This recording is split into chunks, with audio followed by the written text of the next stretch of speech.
Start. अध्यक्ष महोदय, मैं कहना चाहता हूँ कि हर आदमी को यह अधिकार है कि जिसको वह चाहे डाक द्वारा मत भेज सके। ऐसा तो नहीं है कि सभी मत किसी एक अधिकारी के सामने ही इकट्ठा करके भेजे जाते हैं। जहाँ तक इस बिल का संबंध है वह ठीक है, वह प्रारंभ में ही आना चाहिए था और मैं इसका समर्थन करता हूँ।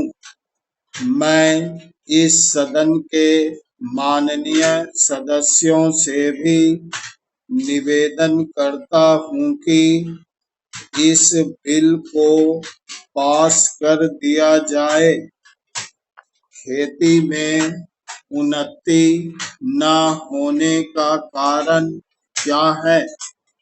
उसका एक कारण यह है कि खेती से संबंधित जितने विभाग हैं उनमें आपस में समन्वय नहीं है। खेती के लिए अच्छी खाद की आवश्यकता है, पानी की आवश्यकता है, औजारों की आवश्यकता है और धन की आवश्यकता है। इन सारी चीजों के लिए अलग अलग विभाग हैं। मालूम ऐसा पड़ता है कि उनका आपस में कोई संबंध नहीं है।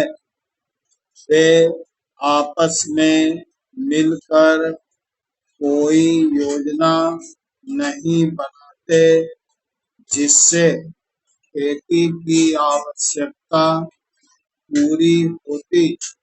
इसलिए जब तक उनमें आपस में कोई तालमेल नहीं होगा तब तक खेती की उन्नति नहीं हो सकती है। दूसरा कारण यह है कि योजना की बिल्कुल कमी है। इसके अलावा कृषि कॉलेजों से निकले हुए जो स्नातक होते हैं, जो खेती की बातों को जानते हैं, उनमें से एक भी आदमी खेती करने के लिए तैयार नहीं है। सभी प्रोफेसर बनने के लिए तैयार हैं। खेती के लिए कोई भी तैयार नहीं है। एक बात मैं माननीय मंत्री जी से विशेष रूप से कहना चाहता हूँ। अधिक उपज न होने का एक कारण यह है कि जो खेत में काम करते हैं वे उसके मालिक नहीं हैं। खेत किसी और का है और काम कोई और कर रहा है।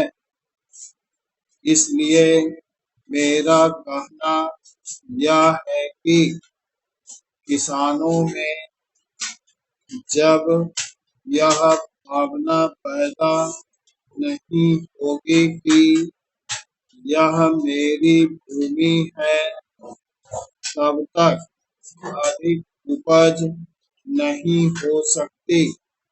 इसके लिए आप जब तक भूमि सुधार नहीं करेंगे तब तक कोई बात बनने वाली नहीं है। दुर्भाग्य से इस देश में खेती करने वाले बहुत कम लोग ही भूमि के स्वामी हैं। Paragraph change. खेती की उन्नति के मूल आधार हैं पानी, खाद, बीज, धन, उपज का उचित दाम और भूमि सुधार।